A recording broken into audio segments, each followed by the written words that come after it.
Hello, welcome everybody. Welcome to the Gaby U Show. I am your host, Gaby U, and today I have an amazing guest, Kym Ali. And before we go into our discussion today, I would like to tell you some things about her. Kym Ali Wellness Consulting Firm launched in 2020 after Kym suffered multiple traumatic events within a short time frame. After suffering from what felt like a heart attack, she knew she wasn't okay and she needed to do something fast before she had a nervous breakdown. She had always wondered why some people could emerge from trauma stronger and better. So she became a mental health first aid responder and a behavior change specialist to heal herself. When she started to see changes in her life within weeks, she knew she had something powerful and needed to share it with the world. Kym is a life coach for high achieving women who would love a supportive environment to discover their full potential. She is also a content creator for Healthstreams self-care and wellness app for nurses. Kym also work has been featured on NBC, Fox, CBS, the National Student Nurses Association, the Nurse Leader Network, and other digital platforms within a short amount of time. And that is Kym for you. Kym Ali, welcome to the Gaby U Show. Hi, Gaby. Thank you so much for having me. Yeah, so happy to have you here today. So we are going to go straight in with my lovely questions. The first two questions, I call it my icebreaker questions, kind of just fun stuff to know some things about you. So the first one I want to ask you is, Kym, what is your favorite food? It changes. Right now, today, I would probably say Creole or Cajun food. So anything spicy and something Yes. with seafood, and probably Thai food. Okay. So anything pretty much spicy, I would Yes, say. spicy. Yes.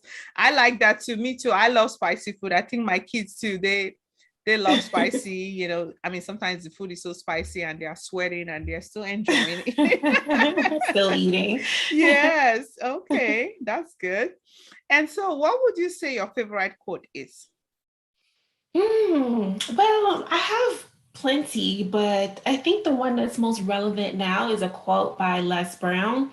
And he says that asking for help is a sign of strength, not weakness. Yes, I love that. And that is a lot of, I think that, we sometimes just have to put that pride aside, Mhm. and because you just keep going on with stuff because you're like, I can do this myself, I can do this. I don't want people to Mhm. think I'm weak and all that. But no, eventually, unfortunately, some people are so tired and they see that they keep on, they're not moving forward. I was like, okay, I need help now, Mhm. but yeah, knowing that you need help is actually strength.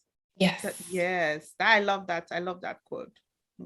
So, Kym, I want you to, share with us what you feel has shaped you to be this woman you are today. Your victories, your struggles. Is it from health, career, trauma, childhood? Any of the things that you want to share with us today. Sure. Well, you touched on it a little bit when you Mhm. read my bio, but I'll give the audience some more context behind that. Yes. So I was living overseas. I think this happened 2 years ago, but I was living abroad for 5 years.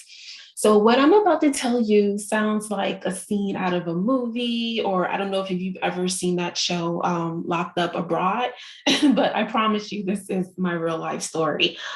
So while I was living overseas, unfortunately, I took a position at a Fortune 500 company. So they're based here in the US, but they have headquarters all over the world.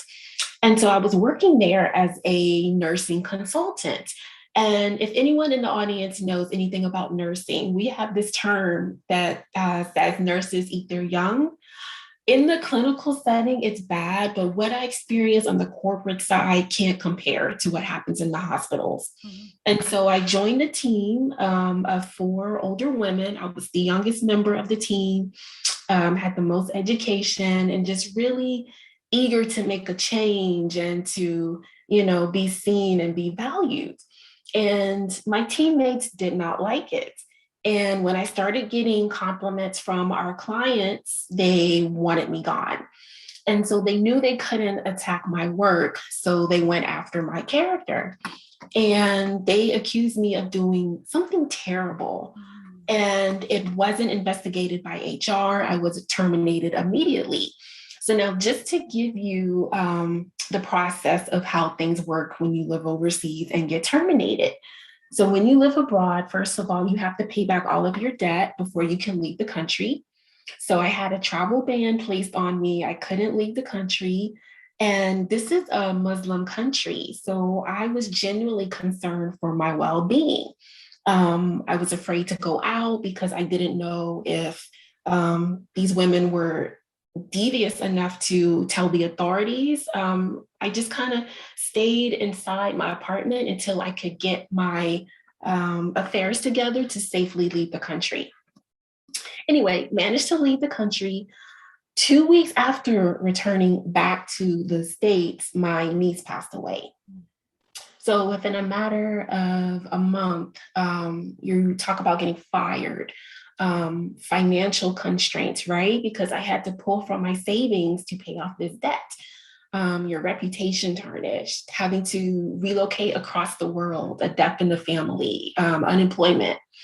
And it just took its toll on me. And, as women, we want to be strong and, we don't really want to tell people what's going on with us. And a lot of times that's due to fear and embarrassment of the situation. And that's how I was feeling. I felt embarrassed, ashamed, even though I did nothing wrong, but these were the emotions that I was feeling. And so 2 days after my niece passed away, I was lying in bed and it felt like I was having a heart attack. And at that point, I knew that the stress was starting to physically take a toll on me, and I needed to do something because I wasn't working. I didn't have insurance, right? So I can't go to the hospital because I'm having a nervous breakdown. And so went to a couple of therapy sessions. Unfortunately, they were not really helpful. And so at that time, I knew I had to take matters into my own hands. And so I've always been intrigued with resiliency and why is it that some people can come back from trauma stronger and better? And so I became a behavior change specialist and a mental health first aid responder because I figured, hey, why not get certified while I'm healing myself, right? And Gabby, I promise you, within a matter of weeks, I started to see a difference in me, like how I approach situations, my mindset. I started to physically feel better. And I knew, okay, I think I'm on to something. And then I slowly started to help other friends who are nurses, and they started to get results as well. And I said, you know what? This could be a business. So then I started doing one-to-one coaching, and then the pandemic hit. And I started getting requests from healthcare facilities to come on board. And so that's how I started my business. And that experience, although it was very traumatizing at the time, but it happened for a reason because I wouldn't be here sitting here talking to you if it didn't happen. Wow, that's amazing.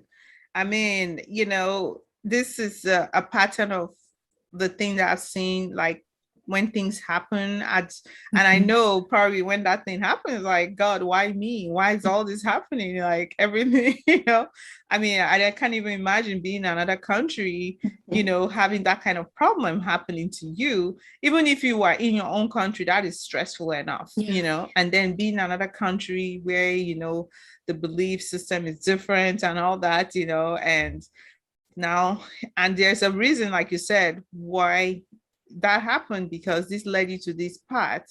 And this is the thing that I've always shared with all the episodes we've been in, that all the guests I've kind of talked to, that so some of all these things that's supposed to cause a wound but there is, we will have different things in our life that we have to have a way to heal that wound, because we have many people, many women are going on, and this wound is not healing. It just keeps it's taking so long.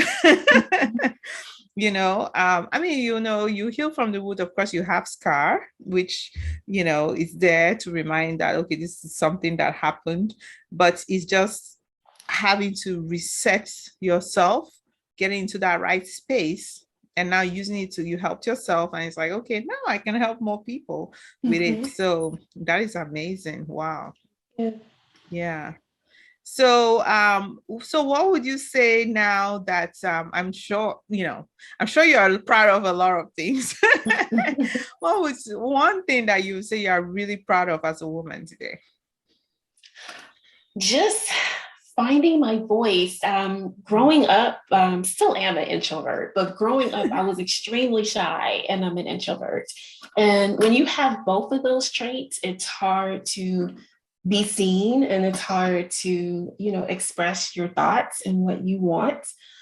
And so just finding the confidence and, the clarity and who I am and what I want out of life, and being able to communicate that to other people without feeling guilty, or like I'm being selfish. I think that's probably what I'm most proud of up until today. Mm-hmm. And that is the thing, people think that when they see people that speak out, do all these speaking events, all this, they think that they are extroverts. I've talked to a lot of them.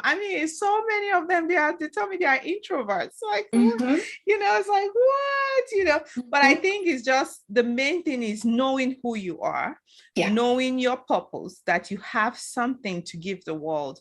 When you discover that, whatever you're extrovert, introvert, whatever they call you, you will be ready to get your voice to be heard. Exactly. Because you have to remember, it's not about you, it's about other people. Who were you meant to serve? Yes. And when you think of that, you get out of your head, you get out of your own way, because you have to show up and serve your purpose. That's right, because that is one thing too. I think what you're proud of is similar to what I talked about for myself, that I'm proud that I am not hiding my gifts, my skills somewhere under the bed or under the rock, that I'm using it to the best I can. Because I know I've had a lot of people that will say, "Oh, Gabby, you do a lot of things." And I'm like, yeah, I'm trying them out.